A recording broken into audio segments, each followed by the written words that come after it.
तो हेलो दोस्तों, स्वागत है आप सब किसी का आपके अपने ही प्यारे YouTube channel the motion classes पे। हाँ जी, आज आप लोग को वेक्टर का काफी बढ़िया सा क्वेश्चन लेकर के आ गए हैं। बहुत सारे क्वेश्चंस वाओ वेक्टर के बढ़िया-बढ़िया क्वेश्चंस हैं। पहले सिंपल से स्टार्ट करेंगे, बहुत ज़्यादा सिंपल नहीं है। हाँ, ठीक है, स्टैंडर्ड क्वेश्चंस जो हैं वो कहे जाते हैं। उन्हीं सारे क्वेश्चंस को हम लोग लेकर के डिस्कस करेंगे, ठीक है? तो चलिए एक-एक करके हम लोग डिस्कस करते हैं बाबू। और वैसे बता दें, हमारे चैनल को अगर आप लोगों में किसी ने सब्सक्राइब नहीं किया है, तो तुरंत सब्सक्राइब कर लीजिए। और साथ-साथ आप लोग को एक बात और बता दें, ये जो क्वेश्चंस हैं, इन सारे क्वेश्चंस का पीडीएफ आप लोग को हमारे व्हाट्सएप ग्रुप में मिल जाएगा, या हमारा जो टेलीग्राम ग्रुप है, जिसका लिंक वीडियो के नीचे में है, उस टेलीग्राम लिंक में भी बाबू हमारा सारा चीज़ मिल जाएगा, ठीक है? टेलीग्राम का लिंक मिल जाएगा, वहाँ से आप टेलीग्राम में जाकर के क्वेश्चंस को देख सकते हैं। चलिए स्टार्ट करते हैं, ठीक? बाबू आपका फर्स्ट क्वेश्चन क्या है? फर्स्ट क्वेश्चन कहता है, यदि यदि वेक्टर ए क्रॉस वेक्टर बी का मॉड ए क्रॉस बी का जो मॉड है वेक्टर ए डॉट वेक्टर बी के मॉड के बराबर है। बाबू दोनों का जो क्रॉस प्रोडक्ट का जो मॉड है डॉट प्रोडक्ट के मॉड के बराबर होता है। वेक्टर अगर ऐसा है तो वेक्टर ए और बी के बीच का कोण क्या होगा? 30, 45, 60, 90। बाबू हम आंसर लिखते हैं, ठीक है? जो दिया है वो बताइए। वेक्टर ए क्रॉस वेक्टर बी का मॉड दिया है, वेक्टर ए क्रॉस वेक्टर बी का मॉड क्रॉस प्रोडक्ट का जो मॉड है, क्रॉस प्रोडक्ट का जो मॉड है वो डॉट प्रोडक्ट के मॉड के बराबर है। वेक्टर ए डॉट वेक्टर बी का मॉड, बोलो कह रहा है वेक्टर ए क्रॉस वेक्टर बी का मॉड, ए क्रॉस बी का जो मॉड है वो ए डॉट बी के मॉड के बराबर है। चलो तुम शायद पढ़े हो, क्रॉस प्रोडक्ट पढ़ा है ना, क्रॉस गुणनफल। वेक्टर ए क्रॉस वेक्टर बी का मान क्या होता है? ए क्रॉस बी का मान होता है बाबू a b sine theta into n cap. हम पढ़े हैं vector A cross vector b, a cross B का मान होता है बाबू a cross b a b sine theta into n cap. Mod है तो मॉड दे दीजिए, बराबर a dot dot b dot, sorry क्या बोल रहे हैं, वेक्टर ए डॉट वेक्टर बी का मॉड। बाबू वेक्टर ए dot vector b dot product भी बताया है, वेक्टर ए डॉट वेक्टर बी होता है, वेक्टर ए डॉट वेक्टर बी होता है ए बी कॉस थीटा। इसका भी मॉड दिया हुआ है, दोनों तरफ मॉड है। अच्छा बाबू अगर यहाँ पे मॉड है तो इस पर सब पर अलग अलग मॉड लग जाएगा। तो ये ए, पहले ए का मॉड होगा, ए का मॉड, ए का मॉड इनटू बी का मॉड इनटू साइन थीटा का मॉड इनटू एन कैप का मॉड। तो बाबू a b sine theta into n cap, a cross b होता है a b sine theta into n cap है, इसका मॉड है ए का मॉड बी का मॉड साइन थीटा का मॉड एन कैप का मॉड। और वेक्टर ए डॉट वेक्टर बी होता है ए बी कॉस थीटा, अगर इसका मॉड है बराबर पहले ए है तो ए का मॉड इनटू बी है तो बी का मॉड इनटू कॉस थीटा है तो कॉस थीटा का मॉड। समझदार आदमी कहेगा सर क्या क्या कट रहा है जी? ए का मॉड बी का मॉड, ए का मॉड बी का मॉड दोनों बगल से गया, ए से ए मर गया बी से बी मर गया, दोनों खत्म हो गया। बाबू साइन थीटा एक संख्या है, और साइन थीटा का मॉड करोगे, माइनस में रहता वो प्लस में हो जाता, माइनस अगर रहता तो मॉड करते तो प्लस हो जाता। -5 रहता है, -5 रहता, -5 का मॉड हो जाता +5। लेकिन यहाँ माइनस तो है नहीं, ये प्लस ही है, तो साइन थीटा बाबू, तो साइन थीटा का मॉड करोगे तो साइन का मॉड साइन थीटा हो जाएगा, sine theta into sine theta का मॉड करोगे तो ये हो जाएगा बाबू sine theta into n cap.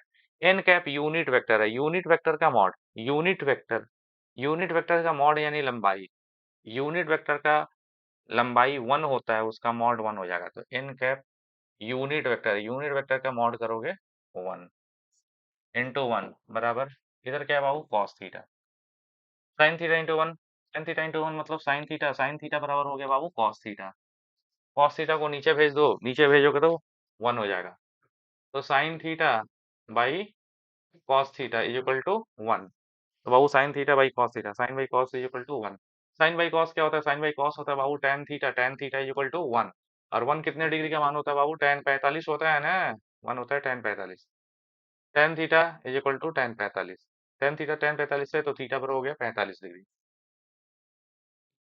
Theta 45 मिल गया, यानी बाबू तुम कह सकता है, सीधे सीधे कहेगा सर दोनों वेक्टर के बीच का कोण कितना होगा? 45 डिग्री, ठीक है। अगर आप लोग को फास्ट लग रहा होगा तो थोड़ा स्लो कर लीजिएगा, ठीक है वीडियो, वैसे धीमे ही पढ़ा रहे हैं। कमेंट जरूर कीजिएगा अगर आप लोग को लगता होगा कि हम फास्ट पढ़ा रहे हैं, तो बताइएगा जरूर कि सर थोड़ा स्लो करिए या क्या कीजिए, ठीक है। बढ़िया क्वेश्चन है बाबू, नेक्स्ट। ये जो क्वेश्चन आप लोग देख रहे हो,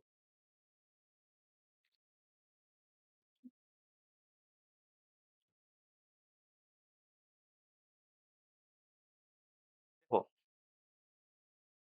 मजेदार क्वेश्चन है, बढ़िया क्वेश्चन है। 3 सदिश, बाबू 3 सदिश दिए हैं, वेक्टर ए दिया है, तुम्हारा वेक्टर बी दिया है और वेक्टर सी दिया है। कितने वेक्टर्स दिए हैं? 3। बाबू वेक्टर ए है, वेक्टर बी है, वेक्टर 3, तीनों का मान दिया हुआ है। कह रहा है कि ये तीनों सदिश क्या बनाते हैं? कौन सा त्रिभुज बनाते हैं? देखो तो समबाहु बनाते हैं कि समकोण बनाते हैं, समद्विबाहु बनाते हैं, कोई त्रिभुज नहीं बनाते हैं। 3 वेक्टर है, तीनों वेक्टर पहले लिख लो। आंसर।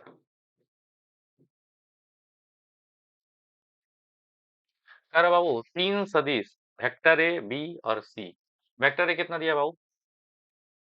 वेक्टर ए दिया है 3i cap -2j cap plus K cap, ठीक है। वेक्टर है 3i cap -2j cap plus K cap. Vector B तुम्हारा क्या है?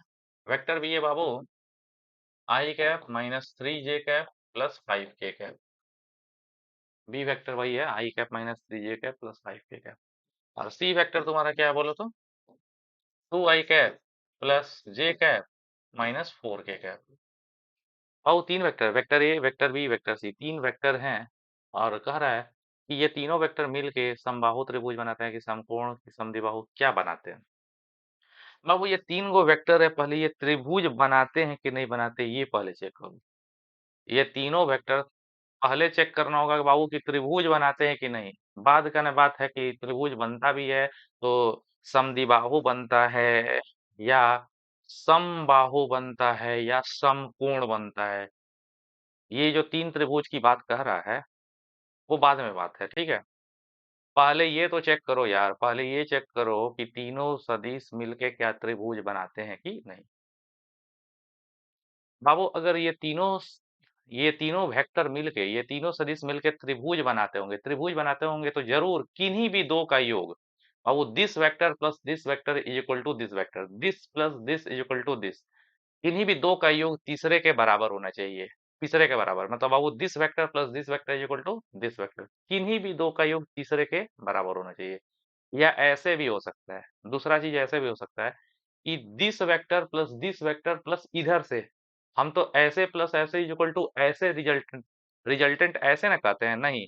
अगर हम उल्टा कर दें, उसी का उल्टा दिस प्लस दिस, अगर तीनों का रिजल्टेंट या तीनों का योग अगर जीरो भी हो जाए ना, जहां से जा रहे हैं वहीं पे अगर आ जाए, अगर तीनों का रिजल्टेंट, अगर तीनों का सम जीरो भी आ जाए तब भी वो त्रिभुज बनाएंगे, ठीक है। तो त्रिभुज बनाने के लिए बाबू यही कंडीशन है।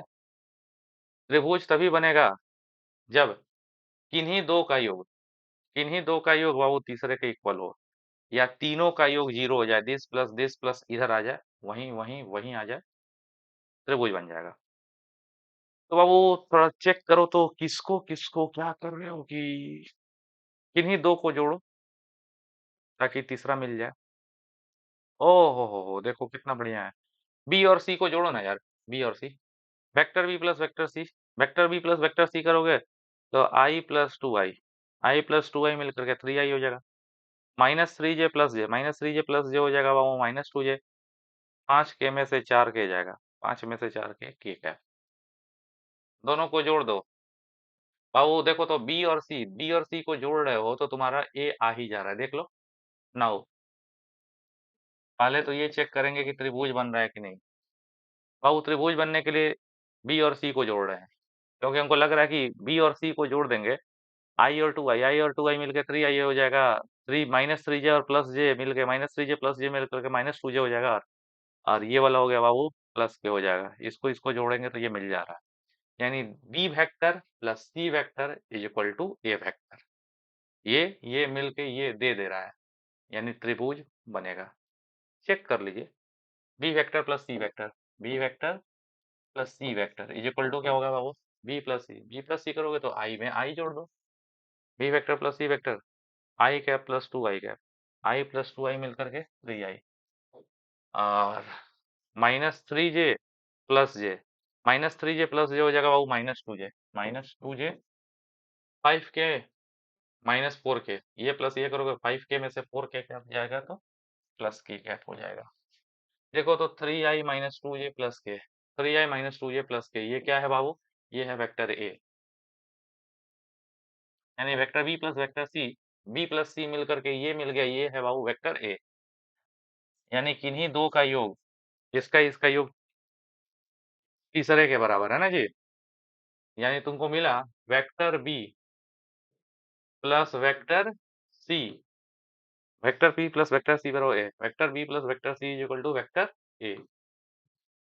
तो बाबू अगर ये प्लस ये इज इक्वल टू ये हो जाए तो ये त्रिभुज तो बनेगा ही बनेगा। ठीक है, पहला बात क्लियर हो गया कि हाँ त्रिभुज बनेगा, त्रिभुज बनेगा, त्रिभुज बनेगा। अब हमारे को चेक करना है बाबू कि त्रिभुज जो बनेगा कैसा होगा, समकोण होगा क्या?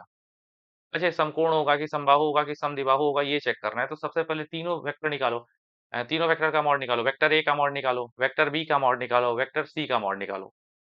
अगर ए बी और सी तीनों का मॉड सेम सेम आ जाए, सेम सेम सेम, तो समबाहु बन जाएगा। अगर किन्हीं दो का मॉड सेम आए और तीसरे का सेम नहीं आया तो बाबू वो समद्विबाहु हो जाएगा। और समकोण त्रिभुज कब बनेगा? समकोण त्रिभुज तभी बनेगा जब दो वेक्टर का जो मॉड निकालो, पहले का स्क्वायर और दूसरे का स्क्वायर, पहले का स्क्वायर प्लस दूसरे का स्क्वायर अगर तीसरे के स्क्वायर के बराबर हो जाए तो वो समकोण त्रिभुज बन जाएगा। पेन को रंग चेंज कर देना है, ठीक है। अब बाबू हम लोग वेक्टर ए निकला है ना, तो वेक्टर ए का मॉड निकालिए। पहला वेक्टर है वेक्टर ए, तो वेक्टर ए का मैग्नीट्यूड कितना पहले ये निकालिए, वेक्टर ए का मॉड यानी ए, वेक्टर ए का मॉड। तो वेक्टर ए का मॉड मॉड होता है बाबू रूट में, तो वेक्टर ए का मॉड निकालेंगे मॉड, तो रूट अंडर हो जाएगा 3 का स्क्वायर, बोलो 3 का स्क्वायर 9, तो 3 का स्क्वायर 9 प्लस -2 का स्क्वायर, माइनस का भी स्क्वायर बाबू, -2 का square plus 4 plus 1 k cap है और 1 का स्क्वायर 1। क्या निकाले हैं बाबू? वेक्टर ए था ना, तो वेक्टर ए का मॉड निकाले हैं, वेक्टर ए का मैग्नीट्यूड यानी ए कितना है, तो वेक्टर ए का मॉड क्या हो जाएगा? वेक्टर ए का मॉड बराबर मॉड होता है रूट अंडर 3 का स्क्वायर, 3 का स्क्वायर 9 प्लस -2 का स्क्वायर 4 प्लस 1 का स्क्वायर 1, 9 और 1 10, 9 1 10 और 4 14। तो वेक्टर ए का मॉड हो गया बाबू रूट अंडर 14। वेक्टर बी का मॉड निकालो, वेक्टर बी, वेक्टर बी का मॉड, वेक्टर बी का मॉड होता है बाबू, ये वेक्टर बी है ना, वेक्टर बी का मॉड निकालोगे तो रूट अंडर 1 का स्क्वायर, पहले तो 1 है होगा ना, आई का आपका कंपोनेंट है 1 का स्क्वायर 1 और -3 का स्क्वायर हो जाएगा बाबू प्लस 9 और प्लस 5 का स्क्वायर 25, 9 1 10, 9 1 10, 10 और 25 35, तो रूट अंडर 35 हो गया। बाबू पहले वेक्टर ए का मैग्नीट्यूड निकल गया, ए का मैग्नीट्यूड आया है बाबू रूट 14, ए का मैग्नीट्यूड रूट 14, बी का मैग्नीट्यूड रूट 35। अब सी का भी मैग्नीट्यूड निकाल दो इसी लगले, वेक्टर सी का मैग्नीट्यूड, वेक्टर सी का मॉड हो जाएगा बाबू 2 का स्क्वायर क्या होगा? 2 का स्क्वायर 4 प्लस जे का कंपोनेंट है 1, तो 1 का स्क्वायर 1 प्लस -4 का स्क्वायर 16, 16 4 20 और 1 21, रूट अंडर 21। हमको अब दिखने लगा, क्या दिखने लगा? रूट 14 का स्क्वायर करोगे तो 14 और 21, 14 और 21 कितना होता है? 35, इसका स्क्वायर प्लस इसका स्क्वायर 14, इसका स्क्वायर करोगे तो 14, 14 21 35 और ये 35 हो गया। क्योंकि दिख रहा है वेक्टर ए का स्क्वायर प्लस सी का स्क्वायर, ए का स्क्वायर प्लस सी का स्क्वायर किसके बराबर होगा? बी के स्क्वायर। कैसे देख लो, ए कितना बाबू? ए का मॉड है ए है रूट 14, ए वेक्टर ए का मॉड है, वेक्टर ए का मॉड कितना है? रूट 14, तो रूट 14 का स्क्वायर प्लस वेक्टर सी का मॉड कितना है? सी का मॉड है बाबू रूट 21, तो रूट 21 का स्क्वायर और रूट 14 का स्क्वायर करोगे तो रूट हट जाएगा तो 14 और प्लस रूट 21 है, 14 और 21 हो जाएगा बाबू 35, 35 क्या है? रूट 35 का स्क्वायर नहीं है, और रूट 35 है क्या? रूट 35 है बाबू बी, तो बी नहीं बी स्क्वायर, यानी बाबू a square plus c square equal to b square. दो भुजाओं का वर्गों का योग तीसरे भुजा के बराबर है, तो समकोण त्रिभुज बनेगा ना। तो बाबू जो त्रिभुज होगा वो होगा समकोण। ठीक है, बढ़िया क्वेश्चन था। इस क्वेश्चन में आपको यही देखना था कि इस क्वेश्चन में तो बाबू पहले देखना था कि कोई दो सदिश, अगर कोई कोई दो सदिश का योग तीसरे सदिश के बराबर हो रहा है कि नहीं। अगर this vector plus this vector equal to this vector हो जा रहा था तो हाँ सचमुच ये तीनों सदिश त्रिभुज बना रहे थे। त्रिभुज बनाने के बाद से सभी वेक्टर का मैग्नीट्यूड निकालें, ए बी और सी का मैग्नीट्यूड निकालें, और हम अभी अभी देखें दो के मैग्नीट्यूड का स्क्वायर, दो के मैग्नीट्यूड का स्क्वायर तीसरे के स्क्वायर के इक्वल है, तो ये हो गया समकोण त्रिभुज। नेक्स्ट देखिए बाबू, नेक्स्ट आप लोग को क्या कह रहा है देखिए, अगला क्वेश्चन है, यदि वेक्टर ए बराबर इतना दिया है और वेक्टर बी बराबर इतना दिया है, दो सदिश हैं, तो सदिश ए पर लंबवत इकाई सदिश कौन होगा? इकाई सदिश तो बाबू वो होता है जिसका मैग्नीट्यूड 1 होता है। पहले लिखो वेक्टर ए कितना दिया है। वेक्टर ए दे दिया बाबू, वेक्टर ए दिया है 2i cap plus J cap plus K cap. Vector A दिया है 2i कैप प्लस जे कैप प्लस के कैप। जे कैप मतलब 1 जे कैप और के कैप मतलब 1 के कैप, बाद में लिखिएगा। और फिर वेक्टर बी भी दिया है बाबू, वेक्टर बी दिया है तुम्हारा को आई कैप प्लस जे कैप प्लस के कैप। ये क्वेश्चन तो वैसे दो तरीके से बनेगा। अच्छा, ये वेक्टर ए दिया है बाबू 2i कैप प्लस जे कैप मतलब 1 जे कैप और 1 के कैप दे दिया ना। अरे वेक्टर ए इतना है और वेक्टर बी इतना है, दो सदिश है, ए और बी दो सदिश है, तो सदिश ए पर लंबवत इकाई सदिश, ऑप्शन दे करके ऑप्शन देखो और तब मारो। कर है तो वेक्टर ए पर लंबवत इकाई सदिश, पहले देखो इसमें ये इकाई सदिश बाबू नहीं है। ये नहीं है इकाई सदिश, ये भी इकाई सदिश नहीं है, ये भी है इकाई सदिश, ये भी इकाई सदिश है। क्यों? इन दोनों का मैग्नीट्यूड 1 1 आ जाएगा। लेकिन हमको देखना है कि इन दोनों इकाई सदिश में से कौन लंबवत है, ये है कि ये लंबवत है। पहले समझो क्या कहें हम। ए वेक्टर भी दिया है, बी वेक्टर भी दिया है बाबू, दोनों वेक्टर तुम्हारे को दे दिए हैं। वेक्टर ए दिया है बाबू 2i cap plus 1 J cap plus K cap. Vector A दे दिया है इतना और वेक्टर बी दे दिया है इतना, और हमको पूछ रहा है तो वेक्टर ए पर लंबवत इकाई सदिश, और सिर्फ ए पर, केवल बाबू इस ए पर जो लंबवत होगा यूनिट वेक्टर वो चेक करो। पहले तो हम आपको बता दें ये यूनिट वेक्टर नहीं है, ये यूनिट वेक्टर नहीं है, क्योंकि चलो इसका मैग्नीट्यूड निकालते हैं। कैसे देखो, उसको क्या लिख सकते हैं बाबू, 1/2 आई कैप प्लस 1/2 के कैप लिख सकते हैं। इस वाले को लिख सकते हैं 1/2 आई कैप प्लस 1/2 के कैप। इसका तो मैग्नीट्यूड निकालो, तो इसका मैग्नीट्यूड निकालोगे तो रूट अंडर मैग्नीट्यूड होता है रूट अंडर 1/4, इसका स्क्वायर मतलब 1/2 का स्क्वायर 1/4 प्लस इस 1/2 का स्क्वायर 1/4 रूट अंडर 1 + 1 2/4, दो दूना चार, रूट अंडर 1/2। अब वो इसका मैग्नीट्यूड, इस वाले वेक्टर का मैग्नीट्यूड अगर निकालें तो इस वेक्टर का मैग्नीट्यूड निकालें तो रूट अंडर 1/2 का स्क्वायर मतलब 1/4 प्लस 1/2 का स्क्वायर 1/4, 1/4 प्लस 1/4 एक एक 2/4 हो गया, 2/4 दो कट गया तो 1/2 रूट अंडर 1/2। इसका मैग्नीट्यूड रूट अंडर 1/2 है, और रूट अंडर 1/2 है मतलब ये यूनिट वेक्टर है ही नहीं। तो ये तो यूनिट वेक्टर है ही नहीं, हमको ए के लंबवत यूनिट वेक्टर निकालना है, तो बाबू ये यूनिट वेक्टर नहीं है। ये भी करोगे तो ये भी नहीं है। क्यों? इसका मॉड निकालोगे तो क्या होगा, रूट अंडर 1/2 का स्क्वायर मतलब 1/4 प्लस 1/4, 1/4 प्लस 1/4 2/4, ये भी हो जाएगा 1/2। तो ये भी यूनिट वेक्टर नहीं है, ये भी यूनिट वेक्टर नहीं है। लेकिन बाबू ये यूनिट वेक्टर है और ये भी यूनिट वेक्टर है, लेकिन लंबवत कौन है वो देखना है। ये यूनिट वेक्टर किस तरह बताओ तो, इसका मैग्नीट्यूड निकालोगे तो रूट अंडर -1/√2 का स्क्वायर, -1/√2 का स्क्वायर हो जाएगा 1/2 प्लस इसका भी 1/2, 1/2 प्लस 1/2 2/2 मतलब 1, 1 कट करके आ जाएगा, तो ये बाबू यूनिट वेक्टर है, ये भी है और उसी तरह ये भी है। ठीक है, पता चल रहा होगा, वो यूनिट वेक्टर है। क्यों वो यूनिट वेक्टर है जी, लिख सकते हो, इसको लिखो बाबू -1/√2 आई कैप और प्लस 1/√2 के कैप। ये वेक्टर यूनिट वेक्टर क्यों है, इसका मॉड निकालो ना, इसका मॉड निकालोगे तो मॉड होगा रूट में -1/√2 का होल स्क्वायर प्लस इसका भी स्क्वायर हो जाएगा 1/√2 का स्क्वायर। इसका मॉड निकालेंगे तो मॉड होगा रूट में -1/√2 का square plus one by root दो का स्क्वायर।